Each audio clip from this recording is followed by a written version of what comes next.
Shalom, friends of Israel. I am Lizerbram, National President of Jewish National Fund USA. Thank you again for joining us for our daily briefing on Israel. Today, I'm joining you from the Ronald Lauder JNF House in New York City. Today's call will be dedicated to the hostages and the missing families. We will hear heart-wrenching firsthand stories from family members who are living a nightmare. And we will hear from family members of the Hostages and Missing Families Forum. This was established last week by all of the families of the hostages and the missing people, with more than 1,000 volunteers who are doing absolutely everything in their power to bring their families home. We will close with a short update from Israel with Talia Tzour, Chief of Staff, JNF Israel. First, we will view a short video.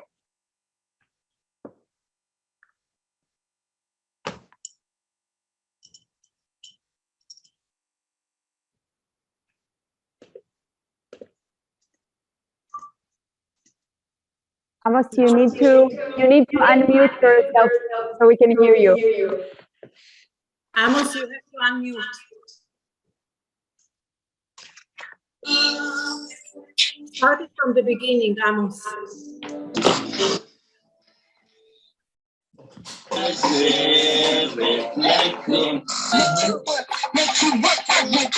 מה שאני רוצה הכי הרבה בלב שאין מילים את מתרגשת, אתה בשיר.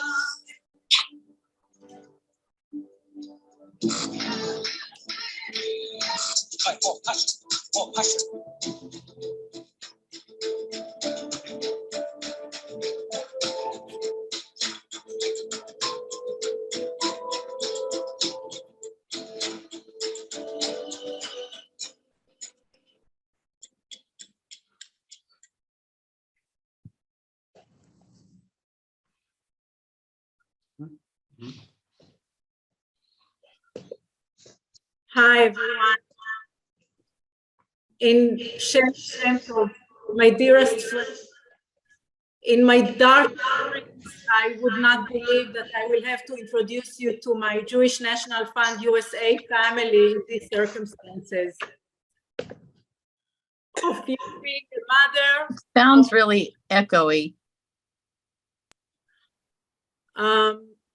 I'll just repeat it. Shelly is my very good friend, Shelly Shem Tov, and I'm just telling her that in my darkest dreams, I wouldn't believe that I will have to ever introduce her to my Jewish National Fund USA family as a mother of a hostage.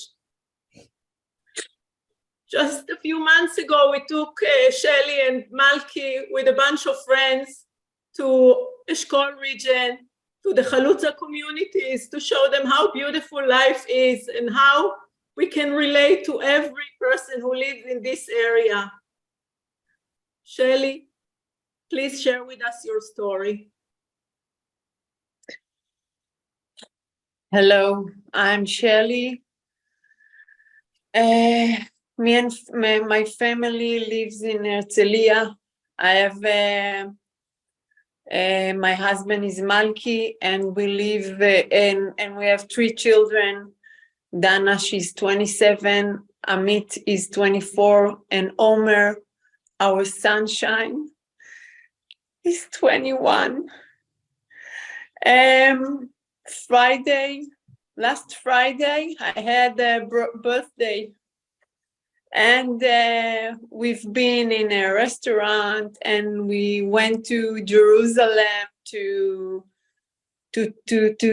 travel. My kids wanted to buy me a present, and from the Jerusalem back home, I thought about my life, and I said, "Thank you, God.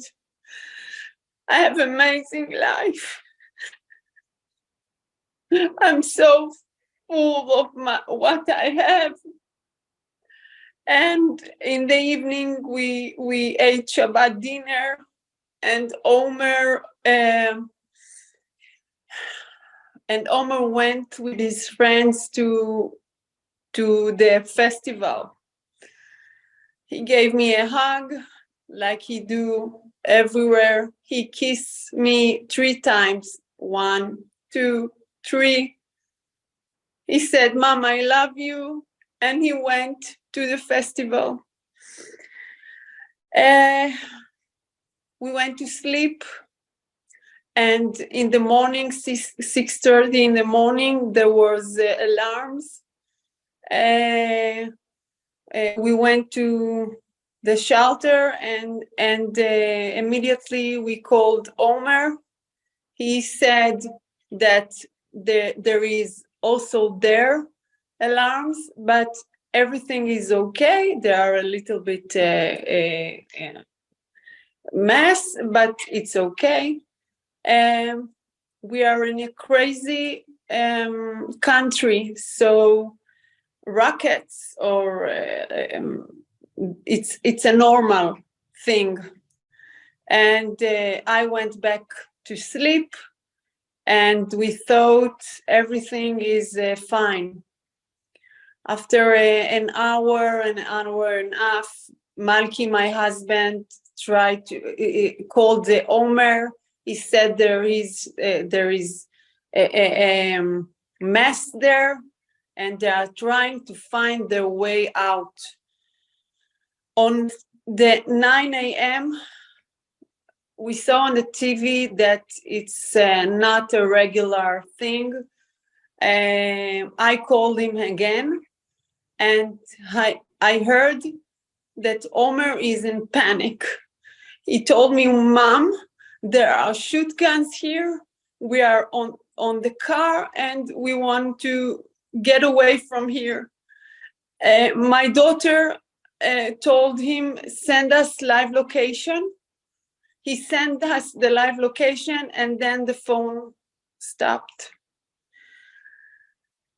We saw the live location is moving like back forward like this, and my daughter started to cry, and she said, it's not okay, it's not okay, call him, it's not okay." So I called him, and we saw that he's moving into the board. I called him to say to him, "Omer, it's not the right way, go from to the other way." And the phone was ringing, but Omer didn't answer. And we saw on live that Omer is moving into Gaza. After it, I understand that he was with their friends in the car, and then the Hamas people came. They took them from the car and they get away to Gaza. We didn't understand. We didn't want to believe that it's true. Malki went to Beersheba, and he went from hospital to hospital to try to find Omer. And I, with my children, tried to call everybody, his friends, to get information. Where is Omer? If somebody saw him. But we didn't find nothing.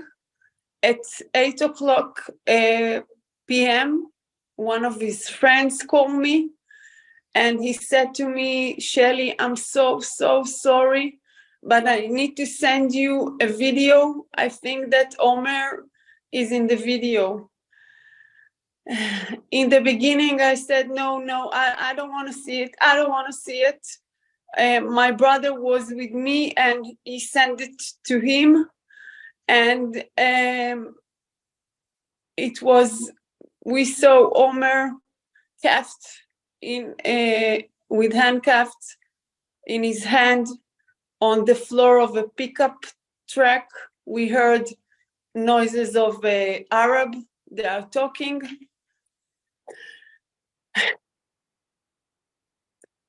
And that was the time when my life became nightmare. I called Malki, sent him the video, I told him to come back home. And from that time, we are not sleeping, we are not eating. I'm afraid. I don't know where is he.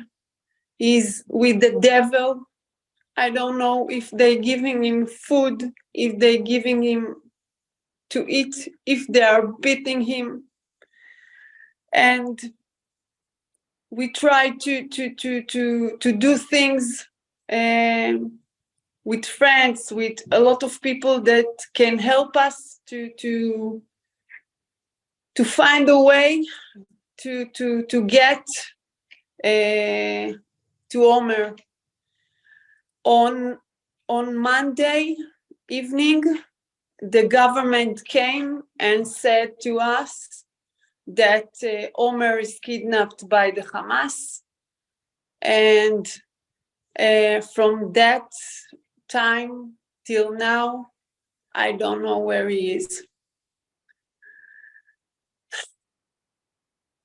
I want to tell you a little bit of who is Omer. Like I say, Omer is the sunshine of our house. He is a boy that everybody wants to be near him. He has a lot of friends. He likes music. He's a DJ. He's so funny. He's a warm warm boy. Every day when he's going to work, he's telling me, "Mom, I love you." He's kissing me and he's going to work. Now he is a waitress because he wanted to save the money to travel all over the world. He likes music, and because of that, he was in this festival.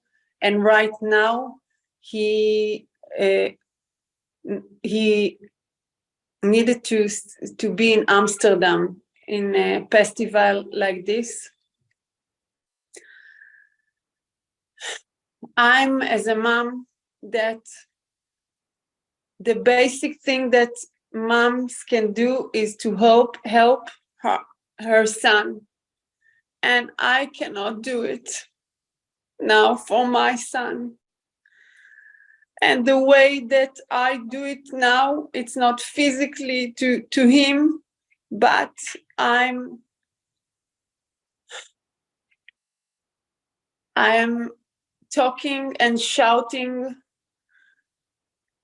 in all over the world my pain, my nightmare, and not only my nightmare, all the mothers, children, babies, grandmothers, the Hamas took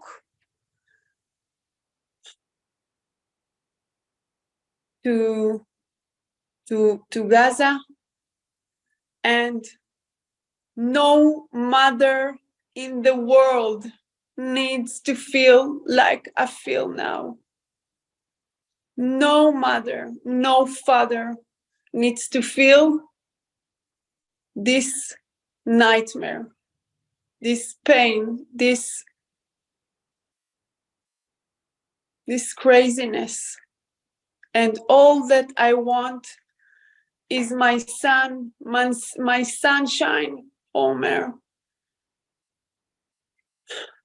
Come back home.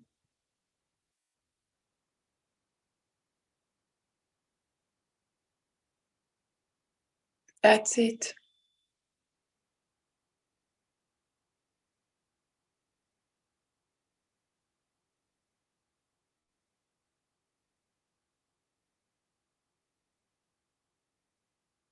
Sol? Shelly, thank you thank you for your courage to share your story. We will keep Omer in our hearts and our prayers until he is home and he's safe. Amen.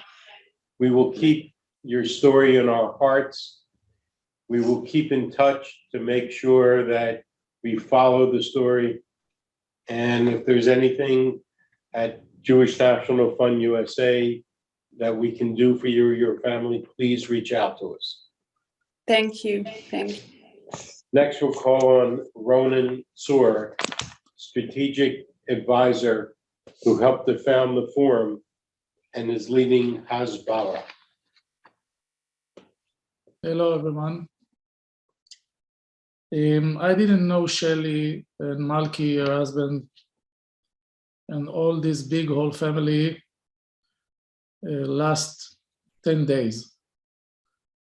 In Saturday morning, as all Israelis and Jewish all over the world, we heard about the horrible acts in Gaza. And in Sunday, one of my employees called me and asked me if I ready to take care of the families and to make press conference because there is few families from the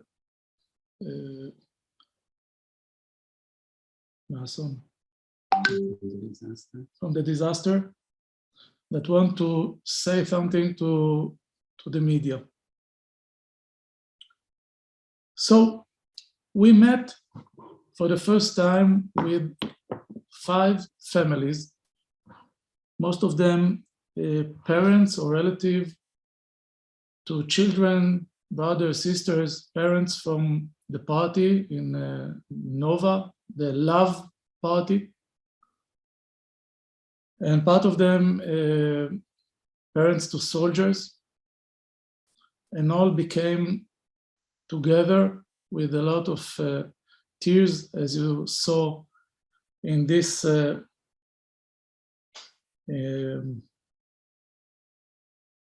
press conference that I will never forget in my life.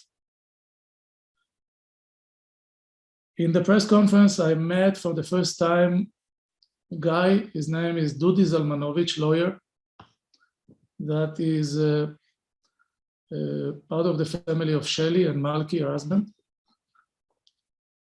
And together we decide to build the headquarters that will give services to the families that didn't know anything about their relatives. No information, no one from the home front command was in contact with them. And you have to understand that Israel was shocked. The army was shocked, and all the government authorities was shocked. And in Israel, when all the authorities is shocked, the people became leaders and built all the necessaries that these families need. So we decide together, Dudi and me, to build kind of a home front command that will come in this vacuum in the first hours and days that no one know how to collect the details about the hostages. No one know what answer to give them, psychologist or anything. And what we know that we must build, we cannot wait to the formal home front command, and we must build civilian home front command that will give all the services. And today we are, after a week, more than 2,500 volunteers that helping the families. And if you will come here in the morning, you will see hundreds of volunteers that everyone have a job in this very important mission. And the headquarters is built on two wings. One wing is all the influence wing that include media consulting, a media campaign that doing by publicists from all over the publicists, the international company and the local company. They are doing a great job, and they create the slogan of "Bring them home." Also the website, also the films, and all the other products that we need to this campaign. We have more than 50 media consultants for the international coverage and local coverage. We have influencers team. So we work now with influencers all over the world and also in Israel that create films and tweets, posts, all what we need. Negotiation team, yes, we create negotiation team before the government create, and our negotiating team, leading by Yossi Cohen, the head of the Mossad, David Meidan, that was one of the Mossad senior and who was the leader of Shalit negotiation, Yaakov Perry, I think everyone knows his name, and also a legal team that includes the senior officials from the Minister of Justice, Mr. Raz Nizri and Dan Eldad. This is the most senior team in Israel in this very complicated issue of hostages and missing people. And after a few days, the formal authorities trying to create their construction negotiation. Their construction organization. Yes. Yeah. Organization, and we help them with the details and with the volunteers to help all the families. And also, we are working together in the negotiation team because this negotiation team have the most practice, thousands of hours and connection to all the Arab leaders in the area, Qatar, Egypt, Saudi Arabia, and Turkey. That this is the leaders that can release our hostages and missing people if they will make the pressure to Sinwar and the Hamas. We also create an evidence team because now we collect all the films and pictures and evidence to prove the case of crime against humanity. And this evidence team, leading by the senior Israeli CIA, it's called the Lahav in Hebrew, and they are working about this case. And the films and picture is really, I don't have the right word to describe how disgusting the pictures and the films, and we didn't remember everyone this kind of pictures, I think, from the Holocaust. Also, we have a wing of taking care of all the families needed. psychologist, social help, and legal help in a lot of questions and complicated issues that the family is now trying to solve. Even simple things like bank account, that is, they have to decide what to do with him, because we know that the credit cards and other personal things is now in the Hamas hands. So all this organization is for the families. Most of the families is organized in our team, and we are doing the best that all the missing and all the hostages will be tonight back home, and if not tonight, in the weekend. Thank you. Thank you, Ronen, and all the hard work you and your colleagues are doing. We appreciate it, and we'll stay in close contact. Thank you. Thank you. Now we'll hear from Yoni Asher. Yoni's story, along with so many others, has been widely covered. Yoni's wife and two beautiful daughters, aged 3 and 5, his mother-in-law and her spouse were taken hostage on October 7th. Yoni, we'd love to hear from you. Hello, and thank you for letting me speak this evening. My name is Yoni Asher, and my wife and 2 daughters are currently got abducted, taken to Gaza. On the morning on Saturday, the October 7th, my family went to visit my mother-in-law, my wife and 2 daughters in a kibbutz near Oz. And I wasn't with them. I was back in our house, about 100 kilometers from there. And at the morning, my wife called me. She told me that they are locked down in the safe room, the security room, hearing missiles, hearing gunshots.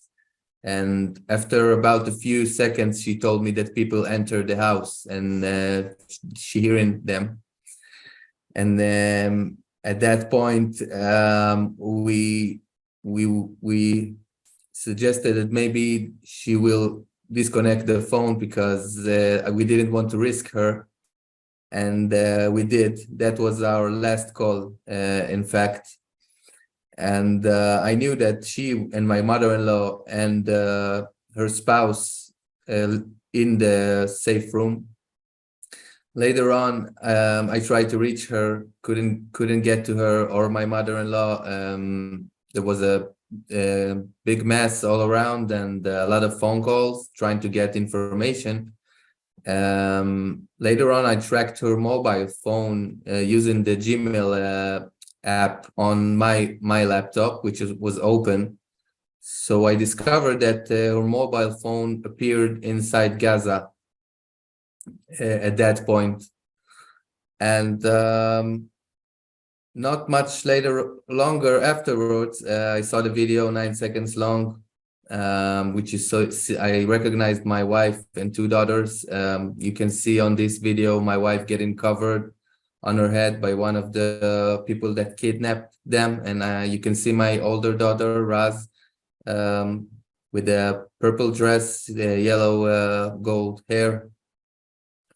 I also recognized my mother-in-law on that same video. They were on some kind of vehicle, screaming Allahu Akbar all around.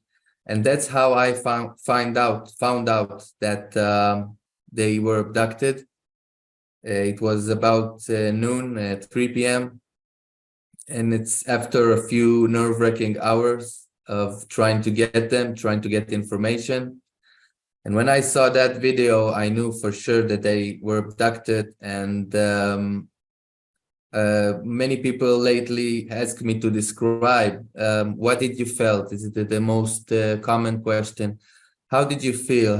Well, I obviously didn't find the words, but the closest description that I can tell you in words is that I stand right now and I saw the gates of hell opening up in front of me, and I'm without any member of my family. Right now, my wife and two little beautiful babies are everything I got. They are my whole world. And it's either live or die for me right now. And I will do whatever it takes to fight for their lives, to return them to me, to find out what happened to them. They are only babies. They are abducted and probably held. I don't know. I hope. I don't know in what conditions, but I don't know whether they are cold, whether they are hungry. My little girl has a breathing problem, and I think maybe if she's underground, that could be damaging to her. My wife and older daughter also have some kind of medical condition that they need treatment. I went to their doctor and got all the documents of it. And it's a situation where there is no time. The time is yesterday. Little babies cannot hold much longer in captivity. This is not a regular situation. This is more than emergency. This is more than urgent. These are no soldiers or not a grown-ups. Those are babies, and we don't know what is their condition. And the thoughts as a father is quite of a range of thoughts, from whether they're alive until whether they are cold or eating or what or scared. But there are not enough words anyway to describe my feeling as a father. So the message that is important to me to say, first of all, I want to tell my condolences to all of the other families, and I feel their sorrow, and I hear the stories, and I am hurt for all of the people of Israel because it's a national tragedy, and I hear in cases, and all of this information get to me during my own private, personal disaster, and it is making the disaster only bigger because these are my friends, these are my family. Beyond my own nuclear family, there are people in the kibbutz I know, people that been on my wedding, an entire family got killed. Those people were at my wedding. I know them. The tragedy is too big to even describe in words. And like I told you, anyone, any organization, any official body or a diplomat, or it doesn't matter to me at that point, I will do it by any means. And I will use whatever I can to fight for their return. And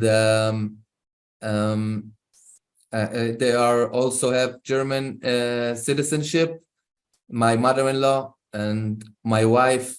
So right now there are 3 generations, grandmother, wife, mother, and her daughters, that are all the granddaughters of the great-grandma just passed away a few months ago, Tirza, which was a Holocaust survivor who speaks German fluently and lived here in Israel. And I'm glad she didn't get to see her daughter and her granddaughter and their daughters in this situation. And I can only hope and pray that they will come back to me, because without my family, there is no point for me to live. And that's why I say here that I got nothing to lose, and by any means, I will fight for their return. And I appreciate that you letting me speak here today and all of the efforts. And thank you.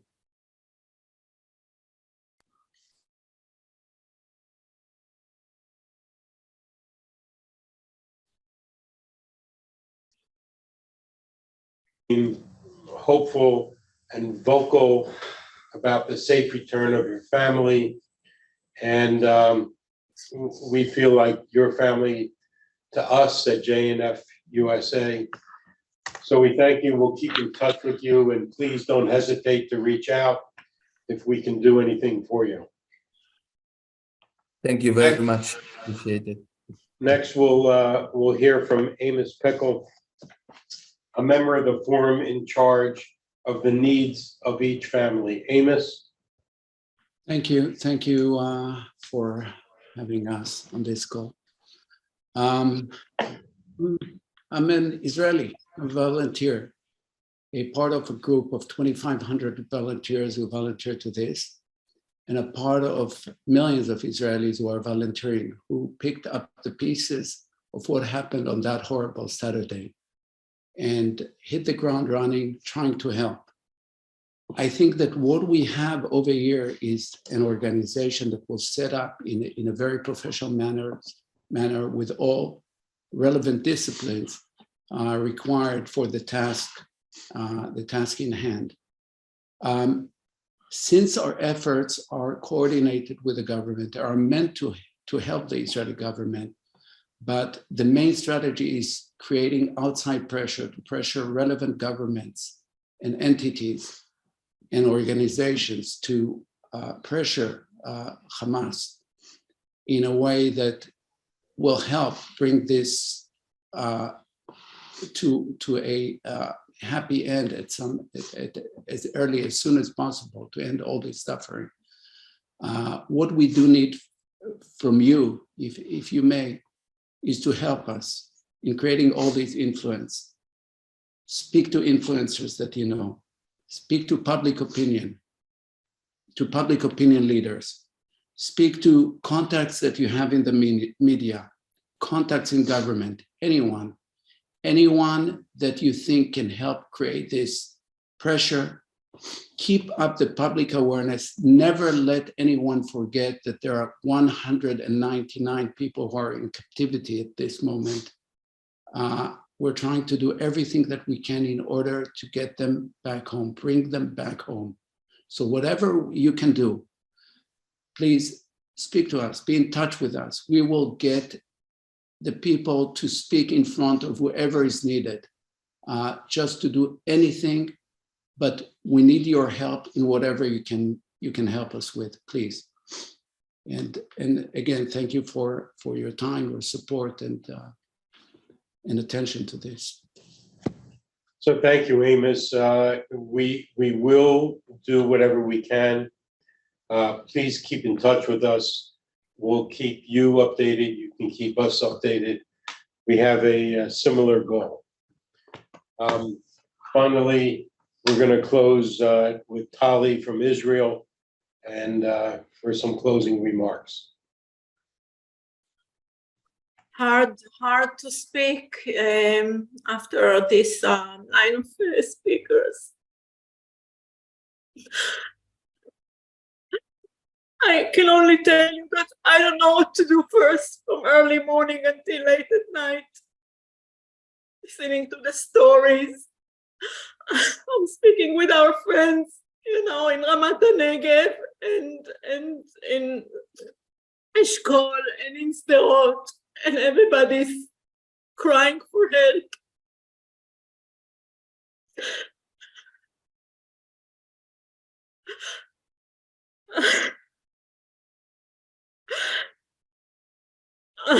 And as if it's not enough, the South and the Arava and all the requests, we have to be prepared for the North, because we don't know, when this frontier will hit up, what are they planning to do over there?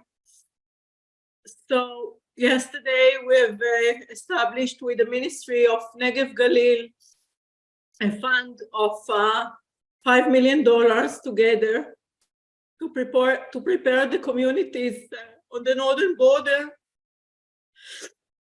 Have so many, needs, because they don't even have the shelters. They don't have the equipment. That they're not ready.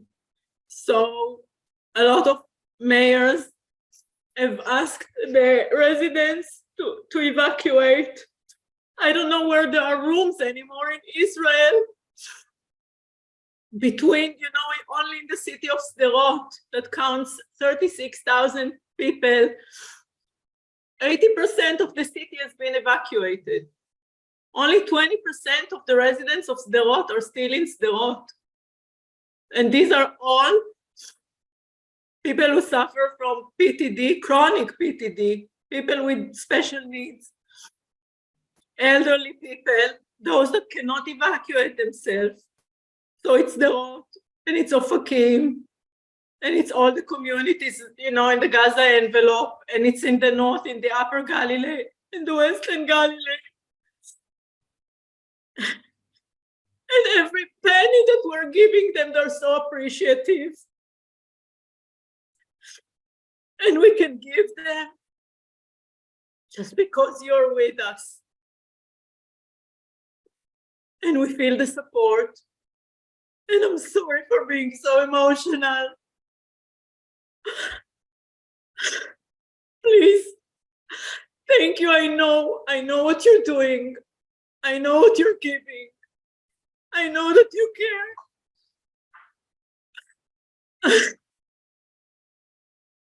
care. Don't know who Tali is. Tali's JNF CEO in Israel. She's coordinating all these different events, rescue, the money that is going to the communities, the goods that are going to the communities from JNF, the relocation of 2,200 people that we've relocated. Tali has been instrumental in facilitating all of that. And I think at this point, we're going to ask Tali to just step back for a moment. We'll finish off this Zoom. And Tali is part of the JNF family. We've said this before, JNF.org. You can go to our website. There's a special button there that you can click for Support Israel. Every single dollar goes to the people in the areas that are most in need. Tali helps to distribute and make sure that your money goes to those that are that require our needs. So I think we're going to close now. I just want to thank everyone for joining us. We'll be back tomorrow at 12 noon Eastern, 9 a.m. Pacific. And why don't we just go dark now?